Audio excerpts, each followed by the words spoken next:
Bueno, buenas tardes. Hoy es 14 de septiembre del año 2020. Por cierto, Día de la Exaltación de la Santa Cruz, ¿no? Esto es lo que celebran hoy los cristianos. Tenemos hoy una nueva temporada, iniciamos una nueva temporada de Aquí no se toma ron. Y estamos, por supuesto, los fundadores de este bar virtual que no ha logrado definitivamente superar la crisis. Y esta es la primera vez que ninguno ha logrado tener suficiente licor en su casa como para tomar algo. Así que atendiendo a la ley seca que el régimen ha impuesto, y por supuesto entendiendo que Miguel Fontán no le presta atención a ninguna ley seca, y él sí tiene, pero no reparte, todo lo demás, bueno, aquí no se toma ron y no se toma nada, la verdad, en este momento. El tema que nosotros quisiéramos desarrollar hoy es el siguiente. Bueno, ¿en qué anda el país? Teníamos tiempo sin conversar, y de lo que se trata es saber en el cuadrante de la compasión, la política y el liderazgo. Son como tres dimensiones de la misma conducta social. El país luce como estancado. La política finalmente no resuelve nada y es epifenoménica, dirían ustedes, porque es postiza, dicen los andinos. O sea, son planchas sin boca, sin dientes. Andan por allí las planchas buscando en qué boca meterse. Y no cabe ninguna. La política finalmente hizo eclosión y por lo menos hay tres factores que de alguna manera son maniobrados por el mismo ecosistema narcocriminal. Está, por supuesto, el flanco de los que creen en el milagro votacionista. Está otro, todavía mucho más peligroso, que es el flanco de los que creen que ellos tienen algún derecho a la perpetuidad en la titularidad de la oposición.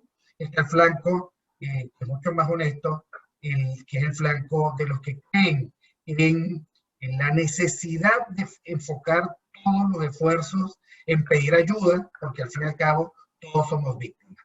Ahora, por el otro lado nosotros tenemos un problema, porque en la misma medida en que las cosas se han vuelto más difíciles, el humor del venezolano se ha agriado. Y en todo caso, aquellos que deberían ser líderes, aunque no sean políticos, están tomando y asumiendo discursos ingratos y excluyentes. No tienen sentido cuando buena parte de la población está sufriendo tantos rigores. Y por eso la alusión a la compasión. Y bueno, tenemos un problema con el liderazgo porque desde abajo, desde la base ciudadana, no se ve a nadie con capacidad de convocatoria, ideas claras, ideales claros, rutas claras como para movilizar a la gente.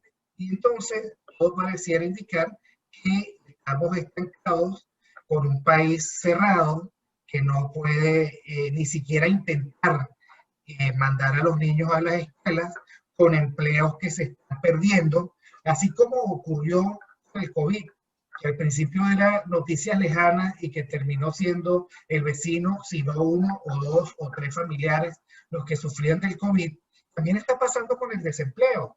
Ahora sucede que ya sabemos que gente muy cercana a nosotros está perdiendo el empleo, hay familias que se quedaron sin ingresos y que hay que, por lo tanto, hacer el inmenso esfuerzo de que no se nos desperdigue, de que no se nos derrumbe lo poco que queda del país, pues hermanos, en este momento tan terrible. Eso la pregunta es, bueno, ¿estamos estancados? ¿Ustedes ven que son tan buenos observadores de la realidad? ¿Algún atisbo de salida, alguna luz al final del túnel? Insisto, no son buenos tiempos, por lo visto, para que los líderes entiendan que su deber moral implica la empatía. No son buenos tiempos para que los ciudadanos crean que la política es su tabla de salvación. Y bueno, por supuesto, el saldo es que los liderazgos están crujiendo, son medidos y son pesados y resultan fallos. ¿Qué opinas tú, Flor? Y bueno, gusto de nuevo en participar en esta nueva temporada, pues de Aquí no se toma nada. Bueno, fíjate, cuando vi el título de esta reflexión, bueno, respecto a que estamos estancados y cómo decíamos que antes no lo estábamos, ¿no? Entonces, fíjate, yo siento que la manera en que podemos tratar de comprender este momento es como la imagen de un caleidoscopio, porque son muchos aspectos. Y cómo, y lo hemos hablado muchas otras veces, bueno, cómo la gente está entendiendo lo político. Con lo que la gente está entendiendo en lo que es lo político, yo siento que hay un desencanto profundo en que no es lo que te está dando la manera en que el venezolano logra ir sorteando su día a día, que cada vez, bueno, es más, está lleno de mayores dificultades y no solamente materiales que ya llevamos tiempo, sino existenciales y en términos espirituales de no sentir un poco lo que decía Víctor, y este fin de semana estuvimos analizando como varios eventos, ese asunto de la empatía, porque claro, si vemos que Aren decía, la política no se encuentra con la compasión es de otra cosa, la compasión es una actitud de vida o es una postura religiosa, pero ¿qué apunta, qué nos ayuda dentro de ese calidoscopio que se me ocurre que pudiera ayudarnos como imagen a, bueno, cómo vamos ordenando los asuntos, porque no hay una sola manera, no hay una sola cosa que analizar, no hay una solución, en fin. Y entonces yo digo, bueno, el tema de la compasión, apartando esa mirada de Aren de que, bueno, la compasión no puede ser utilizada por la política, pero sí es con la que vivimos los seres humanos. Y hay una parte como, y bueno, ahí compartiendo un poco con Hugo y Miguel un seminario que hicimos sobre el nihilismo, bueno, ese vacío que estamos sintiendo, ese vacío que es de muchos asuntos. Y ese vacío ayuda a que la gente precisamente no encuentre en la política, que era la que quizás pudiera llenar dar algunas luces y llenar algunos contenidos, de manera que el ciudadano, bueno, porque lo político incluye lo institucional, incluye los liderazgos, y el ciudadano, las personas, los individuos, como se les quiera llamar, dependiendo del enfoque de cada quien, bueno, hallaba cosas, hallaba algún tipo de bienestar, hallaba algo de tranquilidad, algo de consuelo, y hoy no lo vemos. Hoy vemos es un vacío moral, un vacío espiritual, un vacío, o sea, digamos como sociedad, no es que nosotros estemos vacíos, no es que nosotros no tengamos anhelo. Sociedad, si uno pudiera hablar de la emoción que tiene ahorita Venezuela, es como de una,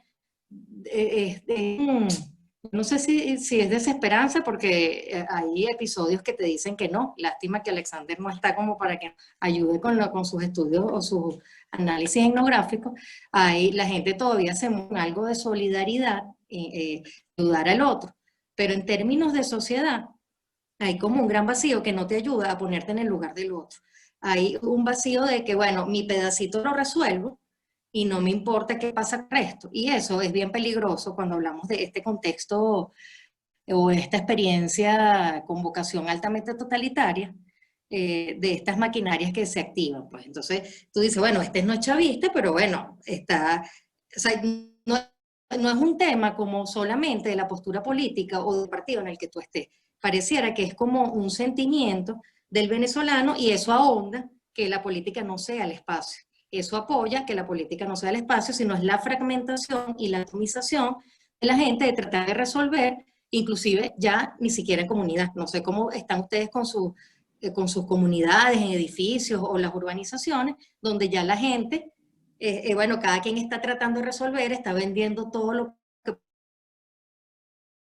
está llegando a ese nivel y justo en esa ausencia de ese contacto físico social tan importante, que es la que nos da ese asunto que a veces también es de tacto, de empatía con el otro, porque mientras que el otro está en una pantalla y en una pantalla completamente, o sea, porque yo puedo estar aquí en una tefis de verdad, y bueno, es toda una pantalla, es toda una escena que yo estoy creando frente al otro y que quizás tampoco me deje ver su situación. Cuando nos encontramos, no solamente intersubjetivamente, sino físicamente con el otro, bueno, la empatía y la compasión tiene mayor espacio. Entonces, creo que ese espacio de no hallar en la política y en los políticos esperanza, posibilidades, honestidad, sueños futuros. Entonces, bueno, aquí no es. La religión, bueno, la iglesia tiene sus bemoles, pero es que ya ni físicamente puedo ir a la iglesia. Los encuentros académicos, los encuentros con los amigos.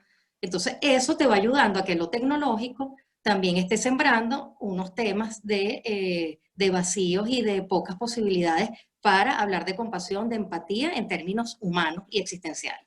Lo dejo hasta aquí porque creo que me extendí un poquito. Bueno, entiendo que me toca a mí. Buenas tardes a todos, ¿cómo están? Es que también, viste, que la pantalla no me ayuda, te paso el testigo de la reflexión y no sé qué, bueno, que nos puedes iluminar allí también. No, yo quería precisar tres conceptos, creo que son fundamentales para la conversación, ¿no? Construyendo sobre lo que ustedes ya dijeron. Yo tuve que ir al diccionario a ver qué significaba compasión y cuál era realmente la diferencia con la empatía, ¿no? Ya de por sí la empatía es un desafío porque siempre nos quedamos estancados como a mitad de camino, ¿no? O sea, realmente no logramos ser lo suficientemente empáticos, que es ponerse en los pies del otro. Es difícil, ¿no? Es un acto realmente que yo creo que en el fondo implica reconocimiento de la humanidad del otro, ¿no? Y en ese sentido creo que la compasión, es importante precisarlo, que es un sentimiento de pena, de ternura y de identificación ante los males de alguien. Yo creo que ese es el elemento diferenciador. O sea, yo no estoy procurando entender un argumento, yo no estoy procurando, tratando de sentir tu dolor, de acompañar tu dolor y reflejarme mi humanidad en tu dolor. Yo creo que eso es importante porque realmente desencadena esos sentimientos de humanidad que son propios del ser humano, que somos todos nosotros, ¿no? Entonces, si uno piensa que el líder, que es una persona que conduce o que guía a un grupo de personas, a un partido político, a una organización empresarial, a un conjunto humano, no es capaz de identificarse desde el punto de vista humano con otro, es preocupante, ¿no? Porque se supone que un líder debería ser experto en caminos, en destinos, caminos que ha recorrido o destinos que quiere recorrer, ¿no? Y va a guiar a que conozca de esa humanidad, de esas personas, qué es bueno, qué es malo, si esos fines a los que está dirigiendo, ¿no? Y en ese sentido, yo creo que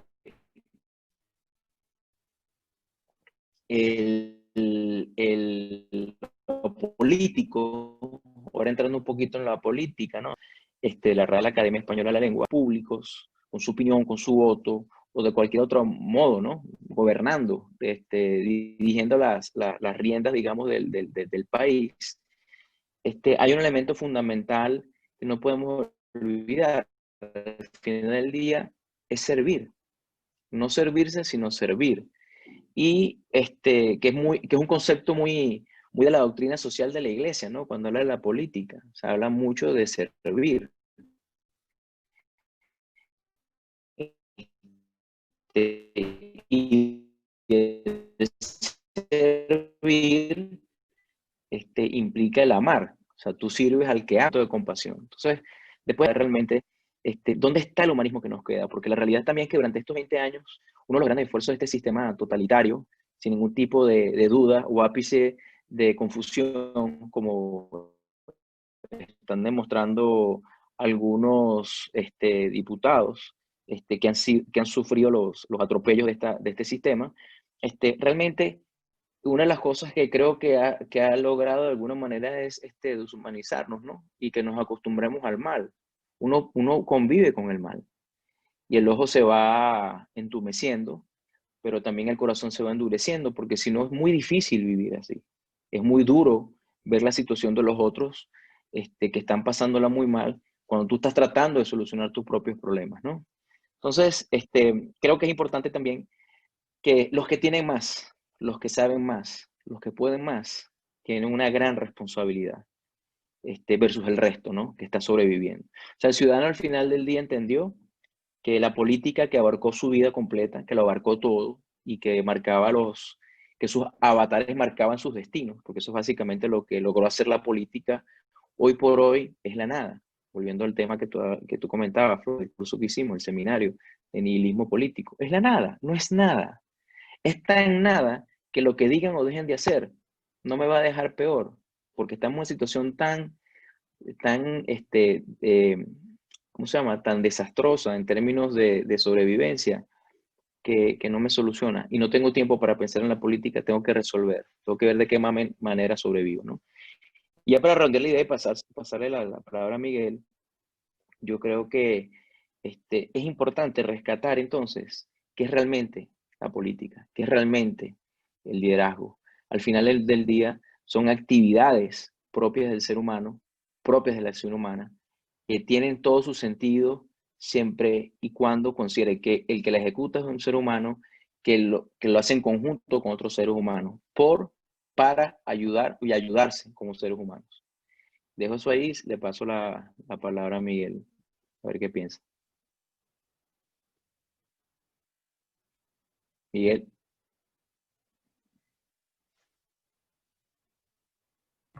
Bueno, y eso era todo lo que tenía que decir. No, mentira. Empecé a hablar sin activar el micrófono. Yo voy a tomar el testigo desde precisamente lo político, ¿no? Lo político y la política. Yo creo que una de las cosas que estamos viviendo ahorita los venezolanos es precisamente la consecuencia de no haber entendido la política como lo que realmente es. Y en este sentido es muy complicado dar una definición porque la política lleva años tratando de definirse y todavía no hay una sola cosa de la política. Y en ese sentido a mí me gusta mucho, por lo menos la visión arendtiana de ella, ¿no? Que tiene que ver la política como el hecho de la pluralidad del hombre. No solamente eso, sino el que intermedia en la relación entre hombres, ¿no? Entonces la política trata del estar juntos con toda nuestra diversidad.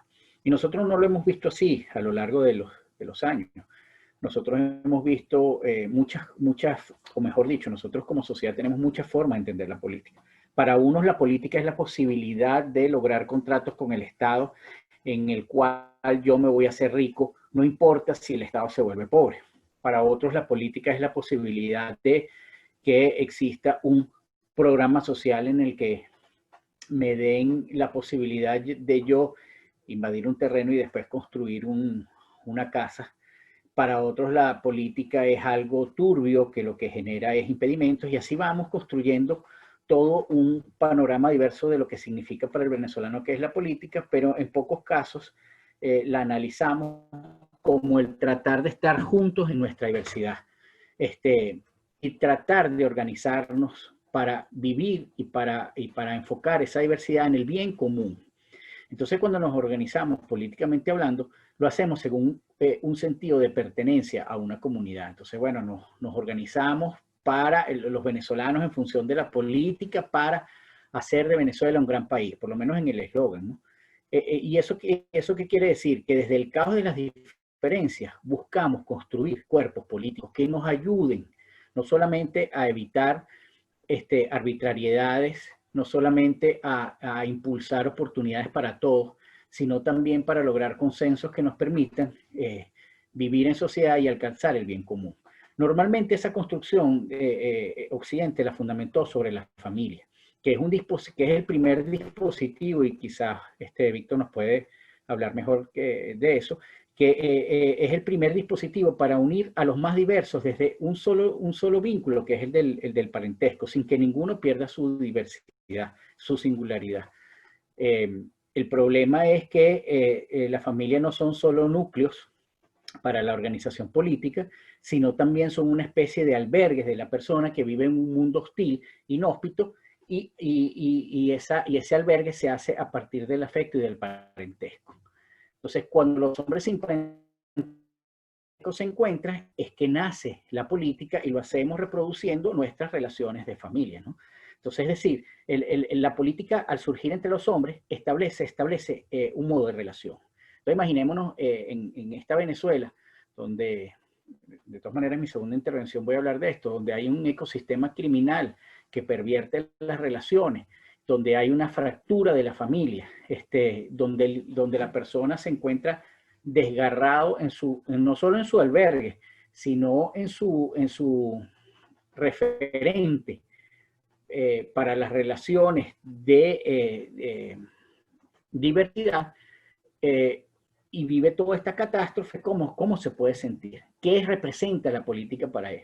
Porque a partir de esa forma de relacionarnos, entonces podemos ver la política como dominación, como dominación en un espacio de todos contra todos, lo que señala Hobbes en su Leviatán, y entonces se fundamenta el Estado simplemente como aquel que media entre los hombres para que no se maten, pero no media para lograr la libertad, sino media para dar cierto espacio de libertad mientras yo tengo el control político. O podemos verlo como forma de mediación cuyo sentido es la libertad, tal como la ve Arendt, ¿no? A lo mejor podemos ver que eso en estos momentos no tiene ningún sentido, porque yo el otro día escribí un tweet respecto a esto. El primer paso para anhelar la libertad es que la persona se sienta capaz y sienta la necesidad de ser dueño de su propio destino, porque si no lo hace, la libertad no tiene ningún sentido.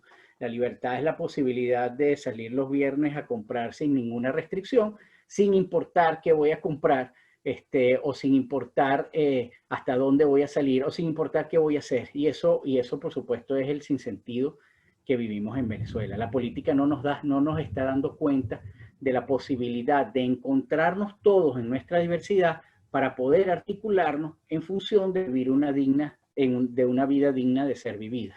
Quizás al contrario, ¿no? Entonces, en ese punto ya comenzamos a ver los problemas, que es la razón de ser hoy, ¿no? Si estamos estancados o no.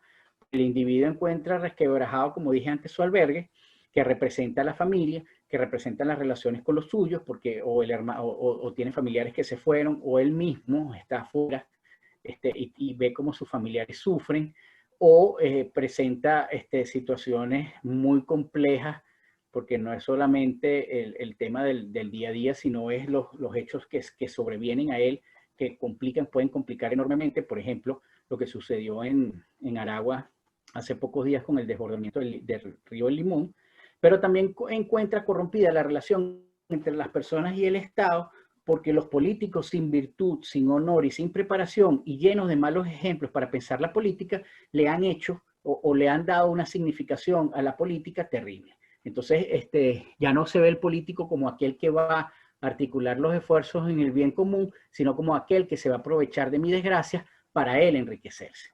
Yo no sé qué piensas tú de eso, mi estimado Víctor. Bueno, gracias, Miguel.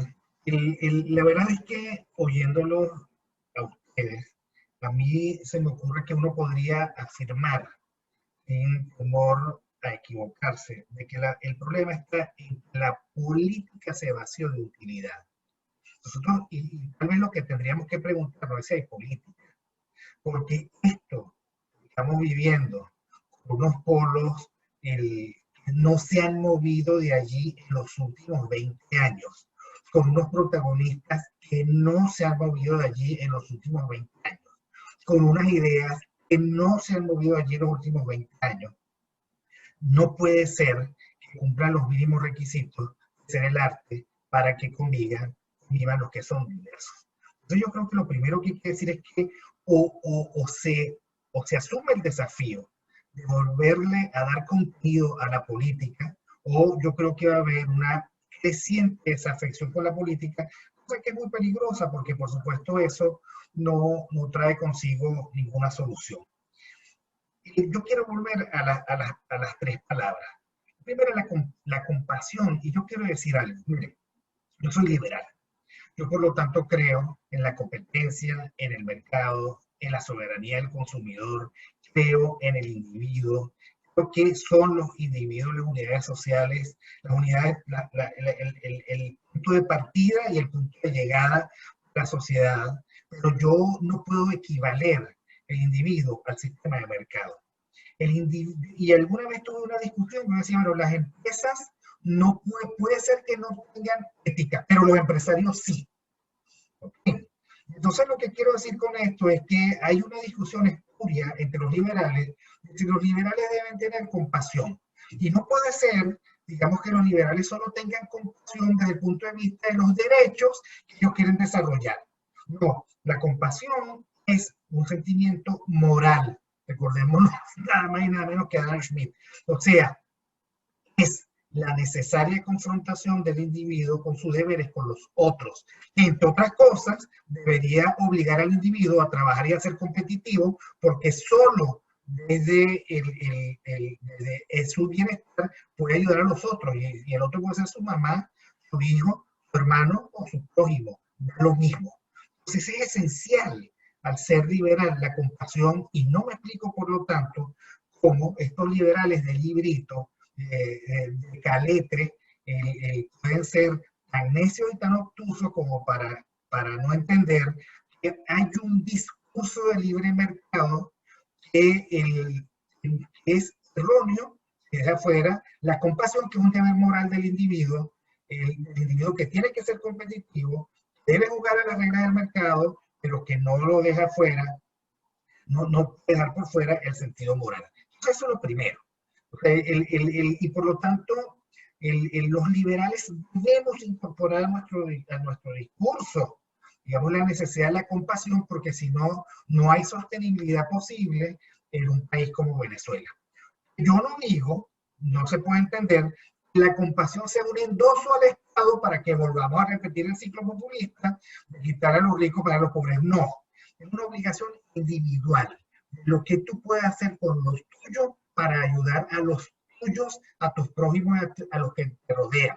O sea, es el hombre en acción, dueño de su propio destino, el responsable por su propio proyecto de vida, que sabe que no tiene sentido ningún proyecto de vida si no tiene familia, si no tiene cuadra, o sea, comunidad, y si no tiene país. Y si no, preguntemos a los venezolanos lo que estamos sufriendo. Segundo, la política. La política debe proporcionar las condiciones de marco. Y en este momento debe ser capaz de tener poder suficiente, o de acumular poder suficiente para que nos pueda liberar.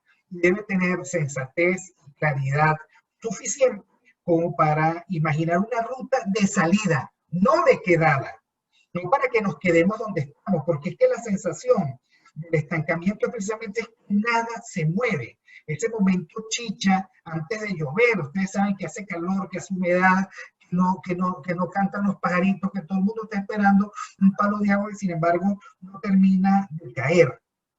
Y luego está el tema del liderazgo, porque el líder tiene que conducir, modelar, explicar, y tiene que dirigir y encabezar una necesidad que los venezolanos tenemos en este momento, que es romper con el mal, no convivir con el mal, no tolerar el mal, no creer que la única solución es caer y ser domesticado por el mal, es hacer el esfuerzo de romper con el mal y de dar explicaciones. Este es un país que no encuentra en la política ni siquiera una explicación convincente. Esta semana vimos cómo salió un supuesto dirigente político a decir, bueno, esto no es totalitarismo, pero sí, pero no. O sea, ¿qué daño le ha hecho al país el falso intelectual que no es capaz de poner en la mesa su valentía y su reputación, y que lo único que ha puesto a favor del país es la cobardía y la incapacidad de ese intelectual de decir las cosas como son?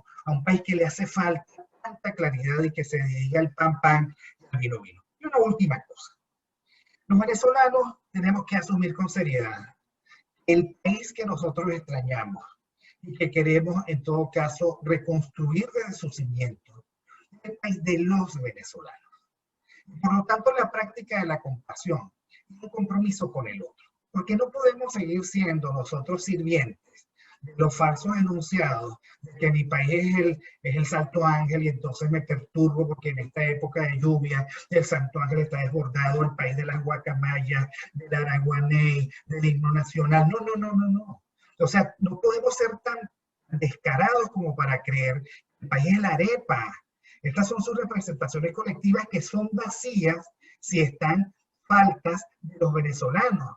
El venezolano es aquel que está a tu lado, es aquel que a lo mejor debería merecer eso que decía San Agustín, la misericordia, o sea, la compasión de nuestro corazón por la situación difícil del ajeno, ¿ok? Que nos debería forzar, si somos buena gente, a socorrerlo si está de nuestra mano. ¿Y qué significa socorrer si está de nuestra mano? Bueno, entender que siempre hay alguien que puede estar peor que uno y que uno tiene el deber moral de echarle una mano. No de apelar al gobierno de turno para que el gobierno de turno le eche una mano que siempre lo hace muy mal. No, es para que tú hagas lo posible para ser un hombre de bien, y un hombre de bien es aquel que hace el bien. Entonces, lo que yo me temo, y hay una discusión que se ha dado en el tema del poder y del tema de la condición humana, bueno, ¿en qué momento el ser humano tiene el derecho a perder la compasión? ¿Cuál mal te tiene que ir para que tú te conviertas, no voy a decir lo que pienso, en eso, en una plasta? O sea, ¿en qué momento? O sea, ¿qué te da derecho a eso? A renunciar a la humanidad, a ver al otro en términos de humanidad.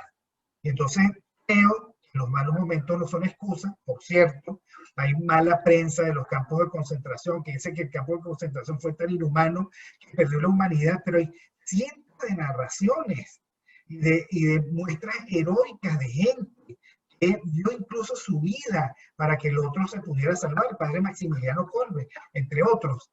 Pero son cientos de ejemplos de esa solidaridad en el peor de los momentos, bueno, porque uno no podría o no debería encontrar excusa para ser. Y lo decía Alexander Campos en el programa de radio, y ya con esto termino.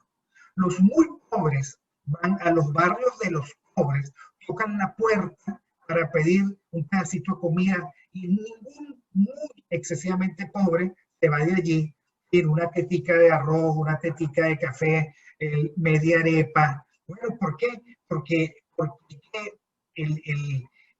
eso que algunos no logran ver, tal vez no le resuelves el problema, pero en tus manos no se pierde definitivamente la mirada del otro, no se extravía definitivamente la mirada del otro.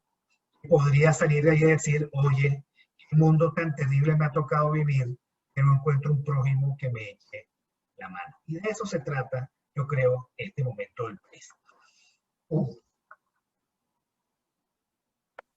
Sí, en sintonía con lo que comentas, a mí me viene una noción que la usa, que es el amor mundi. Y desde hace años se dice, bueno, que el mundo adolece de amor mundi. O sea, de esa cosa de sentir el dolor del otro sin que tú tengas sin la necesidad de que tú tengas que estar pasándolo. O sea, no tienes que estar tú en el momento de pasar ese desgarro para entenderlo. Y el otro concepto que a mí también me da cuenta de este momento es lo superfluo. Y no lo vemos porque hay una frase que yo rescato de la biografía de Arendt que estoy leyendo, que dice, el totalitarismo no es que busca un gobierno despótico. Ahí estamos en la zona de lo político. Por eso es que yo digo, el totalitarismo no es un proceso político así descifrable solamente desde el aspecto de lo político, sino que es existencial, es un fenómeno, y por lo tanto tienes que verlo desde distintos aspectos de lo espiritual, lo psicológico, lo político, lo social, sino que busca un sistema en el que los hombres se conviertan en superfluos. Entonces no hace falta que tú seas del PSUV, O sea, no hace falta que seas de la oposición, de una oposición o de otra. Es una forma ya de ser superfluo, de manera que no te deje empatía, porque lo superfluo tiene que ver, bueno, estás en lo que decía Víctor al principio del epifenómeno, y así es fácil, digamos, quitarnos esa cosa incómoda del dolor, de la compasión con el otro, sino de ir adelante, de que cada quien esté en sus circunstancias, atendiendo a su particularidad, y simplemente no me importa, pues, si no, bueno, si yo soy un líder político que me quiero proyectar y me quiero ver bien, bueno, yo estoy encaminado a hacer un marketing político y no importa qué pasa, en qué contexto lo estás haciendo. El asunto también de la masa, el populacho y del líder, que es otra de las relaciones, este, que siempre hay que revisar en estos aspectos o en estos momentos de totalitarismo, es precisamente crear esa inanimidad de la masa, es precisamente, bueno, el no sentir al otro, el problema del otro me es irrelevante, el problema del otro me es indiferente, porque yo también lo estoy pasando. Entonces, bueno, aquí, y ahí hay otra frase u otra gran noción, que es el tema del egoísmo, que aunque Ayn nos da una arista distinta, pero cuando uno lo ve desde el punto de vista, bueno, a lo mejor más religioso o desde una religión en particular, bueno, cómo hacer una filosofía no egoísta de la existencia, apartando, o sea, por eso yo separo el concepto de Arendt, de Ayn Rand sobre la virtud del egoísmo, apartando eso, volviendo al egoísmo de que, bueno, me importa es mi pedacito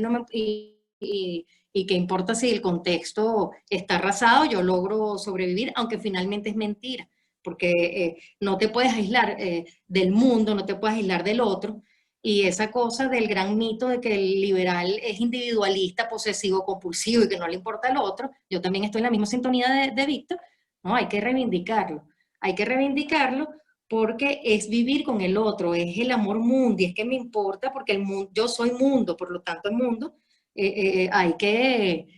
nos tiene que interesar. Entonces, bueno, pero ¿cómo haces eso? O sea, ¿cómo haces que la gente se interese si estás pasando el día a día? Porque tu vida es superflua, tu vida es irrelevante. Entonces, bueno, mi vida se va buscando gasolina, tratando de ver cómo compro comida, y ahí eso es la superficialidad. Mientras que el político está en otra superficie, por eso yo decía lo del calidoscopio.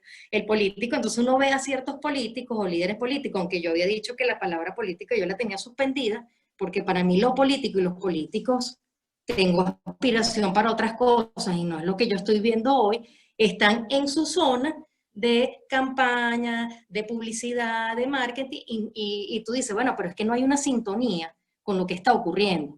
O tú ves a pequeños, a jóvenes líderes en las comunidades tratando de, bueno, de esa pertenencia en el otro, ¿no? De esa pertenencia a una raíz, a mi comunidad, y tú ves que bueno, que es ser catiense, que es ser petareño, en fin. Hay gente que todavía está en eso, que es muy antropológico y eso es importante, pero eso tiene impacto para la situación o el no sentir que estamos estancados. O quizás es tanta la oscuridad que quizás dicen, no, no estamos estancados, se están moviendo asuntos y por eso no hay que quedarse porque si nos quedamos en el epifenómeno, bueno, si estamos estancados. ¿Será que no? Que se está moviendo algo profundo, que es lo que nos va a salvar. Yo tengo una amiga que ella, bueno, ya no está aquí, está en Noruega, y ella decía, y ella en una época trabajaba en el INE, y bueno, tenía que ir a la Venezuela profunda, y decía, lo más importante que está ocurriendo es que hay un tejido que no se rompe. Y eso es lo único que creo que nos puede salvar, pero ese tejido me da miedo decir esta palabra porque tú dices social, colectivo, comunitario, junto al otro, o sea, no sé cómo decirlo, pero que tú vives con el otro porque tienes unas raíces que compartes, tú no vives solo, aislado. Entonces, eso es lo que nos va salvando de cómo yo vivo con el otro, del otro no me es irrelevante, no me es indiferente, aunque yo pueda pagar mi servicio, pueda pagar la educación de mis hijos, oye, me duele que el otro, entonces, ¿cómo nace eso? ¿Cómo se hace esa cosa para decir que no estamos estancados y que hay algo profundo que quizás se sigue moviendo? Y nosotros estamos angustiados con los temas de fenómenos fenomenales y resulta que a lo mejor sí está ocurriendo, no lo sé. Lo dejo porque como también he hecho otras lecturas, no podemos siempre ser tan ver todo en lo negacionista, ver todo en el no se puede, sino que bueno, hay que dar luces también que otras cosas pueden estar ocurriendo que nosotros no estamos viendo, pero que, o por ejemplo, lo que decía Víctor con el programa de Alexander Campos, que sí están ocurriendo en comunidades y que no están atomizadas, y eso es lo que hay, quizás esa es una oportunidad política importante.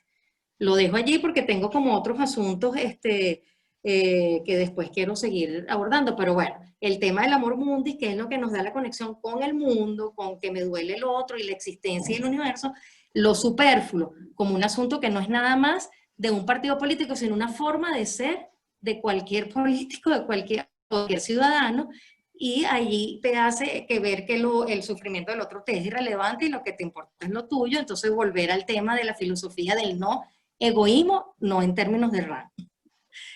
Hugo, te dejo allí un pedacito de palabra. Gracias.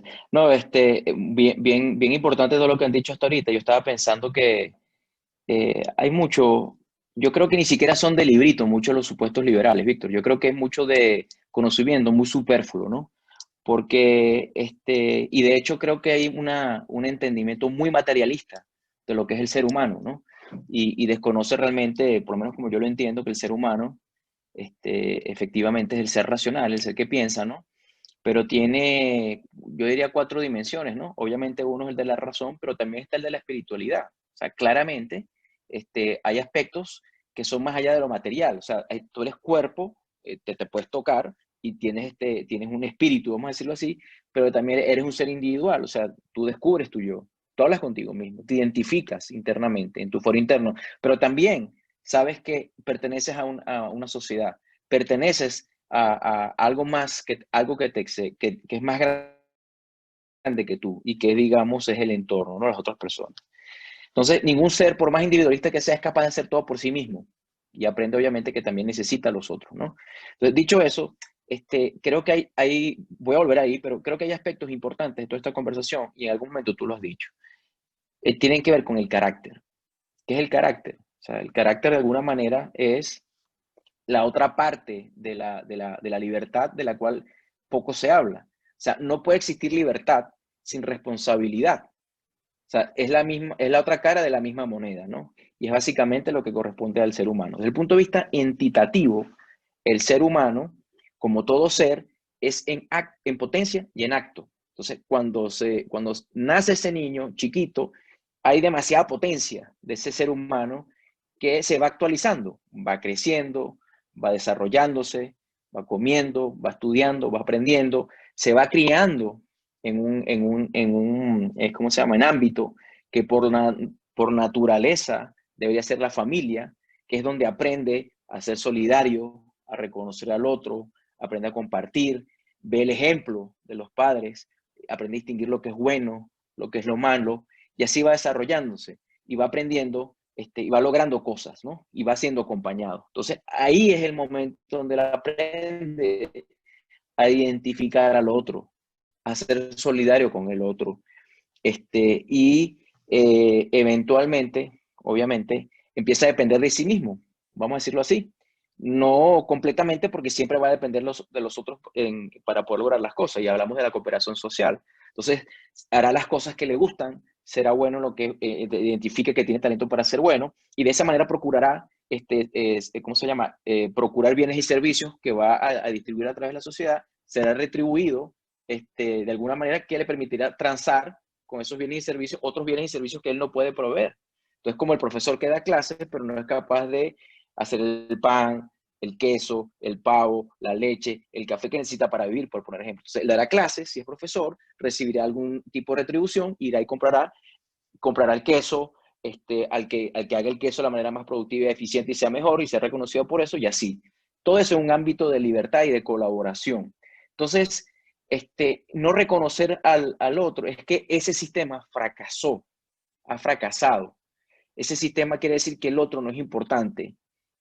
Independientemente del otro, yo puedo lograr mis fines. Los otros, de hecho, de alguna manera, pudiesen ser medios o no ser medios, porque la idea no es que sea utilitarista, porque al final del día, en este sistema de intercambios, está implícita, digamos, varios elementos. El primero es el reconocimiento al otro, de la dignidad del otro como un ser humano, que es un aspecto, yo creería que es muy cristiano, ¿no? Ese tema de la dignidad humana, el reconocer al otro como único y irrepetible, que tiene un proyecto vital que es exclusivo de él, que te hace ver cuando tú ves las cifras macroeconómicas y ves las cifras de pobreza, no solamente ver números, sino que hay rostros que están sufriendo, que tienen proyectos que están truncados, vidas que no están pudiendo, digamos, desplegarse. Entonces, ese tema, esa cuestión de la dignidad humana es fundamental. Lo segundo es lo que es el Estado de Derecho, el respeto a las leyes. O sea, este ámbito de colaboración social no se da un ámbito donde no se respetan las leyes, donde no se respetan las instituciones, las reglas del juego, porque básicamente si hay atropellos, es muy difícil que yo quiera poder colaborar, porque voy a tener miedo a meterme en una en particular, o simplemente me voy a excluir o simplemente me vas a atrapar. Pero otro aspecto fundamental es que este sistema de colaboración social hecho en libertad, con oportunidades iguales para todos, pero supone la honestidad del otro, que presenta sus bienes y servicios de calidad y que por eso van a ser retribuidos, porque el que no lo hace, no lo van a comprar más, no lo van a servir más, lo van a apartar. Y eso aplica a todos los mercados, no solamente el mercado económico, también aplica al mercado político. Con eso quiero llegar a que todo está cooptado. O sea, todo está secuestrado, hay monopolios. Cuando no hay libre competencia en los mercados de intercambio, vayamos al mercado político, ocurre lo que está ocurriendo en los últimos 20 años.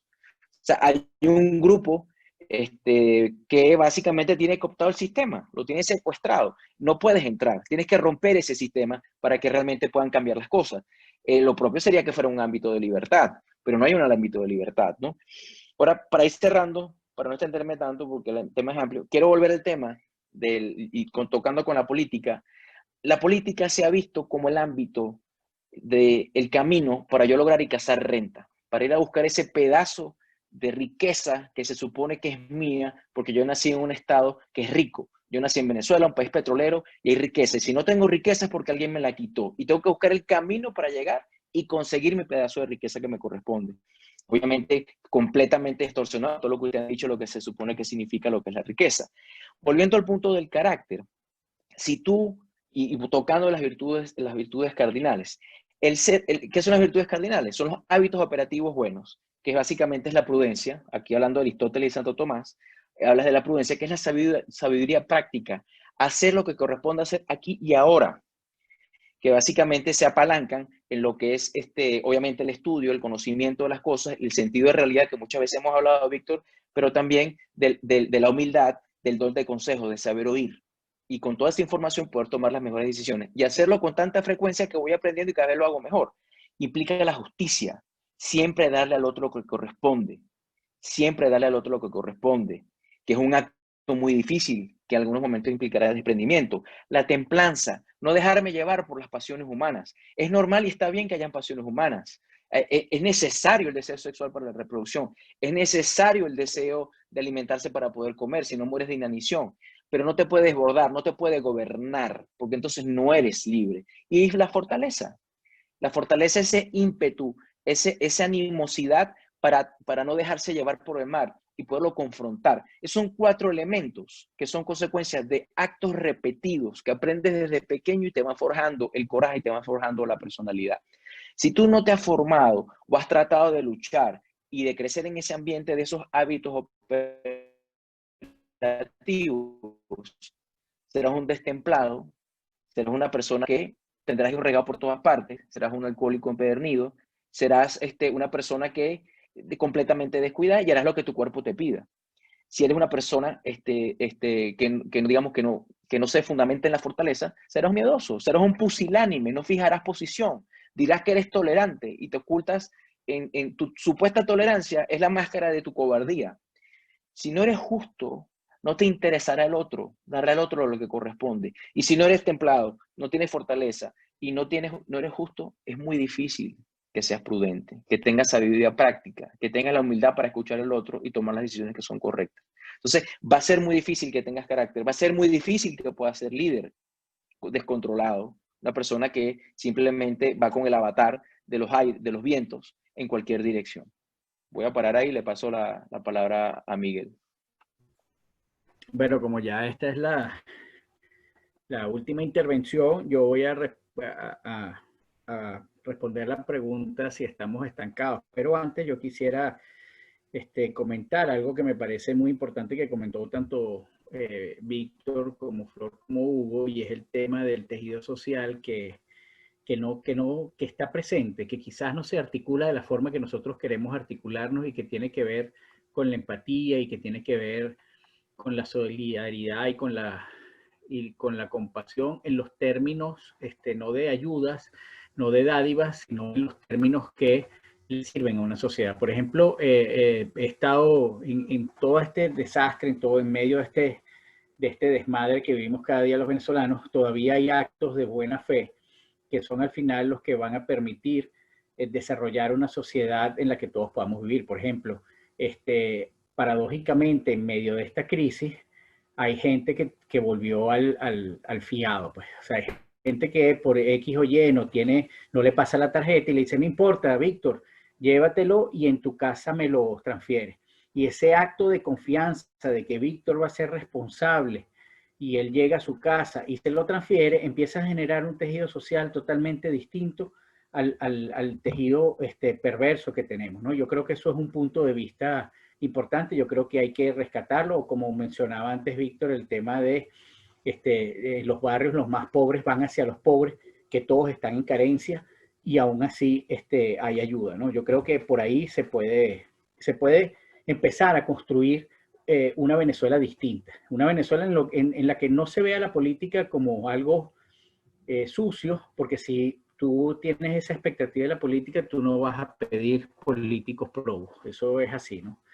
Entonces, frente a la pregunta de esta nueva oportunidad no como dijo Flor, aquí no se toma nada, aquí no se toma ron. Claro, ahorita no podemos tomar nada, ¿no? ¿Estamos estancados? Para mí sí estamos estancados. Tenemos por un lado, como dije antes, que el sentido de la política es la libertad, y el asunto es que estamos inmersos dentro de un ecosistema criminal cuya fuente de poder no es la ley, sino la capacidad de generar violencia, cuyas relaciones entre personas siempre procuran la arbitrariedad y la corrupción, y basta sentarse a ver 5 minutos en las colas de las gasolinas para ver cómo las pocas relaciones sanas que surgen ahí a los 10 minutos son pervertidas por arbitrariedades, por abusos, incluso a veces hasta de las propias personas que no sienten compasión con el que lleva 8 horas de cola. Yo he visto gente, viejitos, haciendo cola en su carro, y he visto personas, no sé, de 20 años que se paran al lado, le ofrecen al guardia algo y lo pasan a echar gasolina, ¿no? Entonces esa falta de respeto por el prójimo también existe, y es parte de ese ecosistema criminal que siempre está tratando de pervertir todas las relaciones sanas, ¿no? Y por supuesto ni hablar de la corrupción. Y la forma en este ecosistema criminal, el sentido del poder no es hacia el bien común, sino hacia la dominación. Y lamentablemente en este momento en la política solo tenemos dos opciones. Por un lado, la acción política busca mantener las relaciones de dominación, cohabitando con ellas, mientras tiene una estética que se disfraza de una épica por la lucha de la libertad, pero a la hora de tomar decisiones en función a ella, toma todas las que la perjudican. Y tenemos una inacción política en función de la libertad, que sí tiene claro el diagnóstico y lo que hay que hacer y el impacto que tiene dejar un ecosistema criminal como este dentro de Venezuela y de la región, pero que no logra hacer el tejido social y político para transformar esa claridad en acción política eficaz. Y de esto ha hablado varias veces Víctor y Flor y Hugo, ¿no? Y por otro lado tenemos, del lado de la sociedad, bueno, tenemos una sociedad, como hemos dicho y como hemos estado, biliares, sociales, políticas.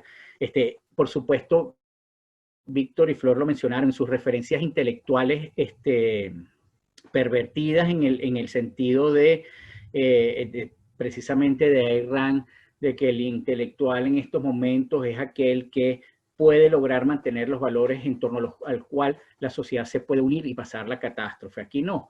Aquí tenemos intelectuales que justifican lo injustificable y ya se ha vuelto como un mercado que va desde lo político, desde lo académico, desde lo intelectual, desde lo comunicacional, a ver qué grupos se van conformando y según eso se activan las distintas maquinarias de la mentira que terminan perjudicando no solamente a la verdad, terminan perjudicando a la libertad, a la confianza del individuo en la política y por supuesto terminan afectando todas las relaciones personales porque llegará un punto en que si nosotros no salimos de esto, pues tendremos siempre un estigma de las relaciones personales con base al abuso, con base a la corrupción, con base a la perversión, ¿no? Entonces, ¿por qué llegamos a esto? ¿Por qué estamos estancados? Bueno, para mí porque convertimos la política en emblemas vacíos cuyo símbolo principal, el grande, es la democracia. Pero que gracias a los políticos actuales y como decía Hugo, gracias a que durante 21 años nosotros no hemos tenido una renovación política, sino un enroque político, la democracia perdió significación y conexión con la experiencia cotidiana. Entonces sus métodos, como el voto, por ejemplo, los convertimos en símbolos de adoración desgastados que ya no sirven y no nos representan nada, pero además sus formas, como la protesta, en rituales encabezados por aquellos que la traicionan. Entonces hemos vaciado de contenido todo el entramado político, el régimen creó significantes vacíos y de este lado nunca se supo llenar, sino que empezaron a generar más significantes vacíos de la política y por supuesto eso hace que en términos políticos, no así quizás en términos sociales donde ya había dicho que hay una especie, como decía Flor, de algo que se mueve adentro que puede ayudarnos, pero en términos políticos sí estamos muy estancados. Yo no veo en Venezuela, por ejemplo, un estallido social, no porque dude de la valentía del conciudadano, sino porque no veo a quien articule los esfuerzos para luchar por la liberación, ya ni siquiera por la libertad, sino por la liberación. Con lo que a mediano plazo, el tema nada más pensar de la liberación es un problemón para una sociedad. Y bueno, ya de eso tenemos varios eventos en la historia, ¿no? Los que asumen el liderazgo pertenecen a la maquinaria de la mentira. De la maquinaria de la mentira, de la estabilización del mal, ¿no? Y como le dice Víctor de la Costa y como le digo yo del establishment, los que tienen claros los objetivos, el problema es que entonces no terminan de asumir la dirección política para aglutinar fuerza. Entonces nos convertimos en esta gran idea de que solos no podemos y esa premisa, esta es la premisa inicial para salir de esto. Solos no podemos en lo individual, tenemos que generar tejido colectivo, pero tampoco solo podemos como país, tenemos que apoyarnos en otros países para los cuales esto también es un peligro, ¿no? Quien piense lo contrario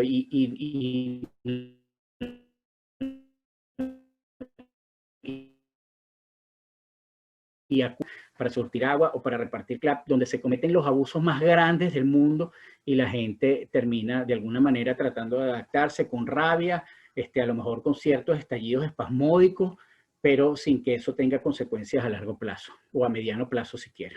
Entonces, esta idea de solo no podemos tampoco significa querer estar en la opinión pública sin tomar las decisiones necesarias para articular los esfuerzos que unan la necesidad de la liberación con lo que representa el peligro del continente para otros países del régimen, ¿no? Yo creo que si no se actúa sobre el caso de Venezuela, ya lo vimos en Chile, volverá a venir Chile con protestas, ya lo vimos que hace poco en Colombia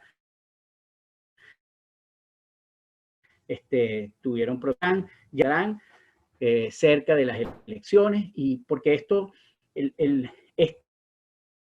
que se instauró en Venezuela no es peligroso por lo que representa, sino por su potencial para desestabilizar a los otros países. Y voy a cerrar con esto para que ya Víctor del cierre, voy a parafrasear a Hannah Arendt, ya que me lo recordó Flor, que está leyendo su biografía. Hay una parte que habla de la política y dice: la ausencia de profundidad de sentido no es otra cosa que en la que la política está anclada. yo diría, precisamente el nihilismo que tenemos, la ausencia de profundidad de sentido, no es otra cosa que la falta de sentido para la profundidad de la política en este tema totalitario que nosotros tenemos, que no terminamos de descifrar y que nos cuesta mucho. Eso es todo por ahora.